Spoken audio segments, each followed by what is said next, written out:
ব্যাগে কথা কেন মনোযোগ দিয়ে শুনিয়েন, মনোযোগ দিয়ে শুনবেন কেন? ফেসবুকে হয়তো ব্যাগে ঠেলা ঠেলি লাগে না, খালি ঠেলে ঠেলি দিয়ে ভিডিও তুলে দেন। মনোযোগ দিয়ে আপনি শুনবেন কেন? 3 সেকেন্ডের ভিডিও চাপের ধৈর্য আপনি করতে নেই।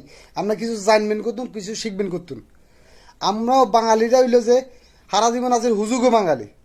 ঠিক আছে, হুজুগে বাঙালি কইতো। এখন বর্তমানে কালের প্রবর্তনে এটার নামটা পাল্টাইছে।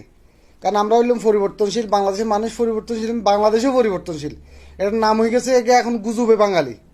মানে আমরা গুজবে বিশ্বাসী, গুজবে মানে এই গুজব প্রচার করতে করতে কোন দিন দেশটাকে গজবে পরিণত করে এটা উপরওয়ালা ছাড়া আর কেউ করতে পারতো না। বাংলাদেশে 1 কোটি আছে পাগল, 1 লাখ আছে রোডে ঘাটে, আর 92 লাখ পাগল হইলো যে কি সবগুলো টিকটকের মধ্যে। এই 99 লাখ পাগলে মনে করছে উল্টা পাল্টা মানে গুজব প্রচার করতে হতে এটা গজবে পরিণত করে। যেমন কইছিল কদিন আগে আগুন ধরছে এটার মধ্যে 1 লিটার পানির দাম 300 টাকা, 2 লিটার পানির দাম 600 টাকা।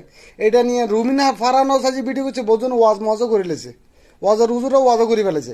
আর পুরো ফেসবুকের মধ্যে 2 লিটার পানি 600, কেউ কয় 1 লিটার পানি 600। এটা নিয়ে না হলে আমি গত 3 দিন ধরে রিচার্জ করছি, ভিডিও ঘাটতে ঘাটতে ঘাটতে এটা সঠিক তথ্য আমি পাইনি।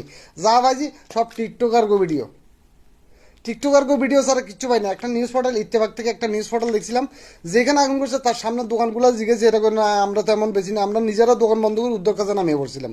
তো এবার বুঝলেন গুজবটা কেমন ভাবে ছড়াইছে এরা।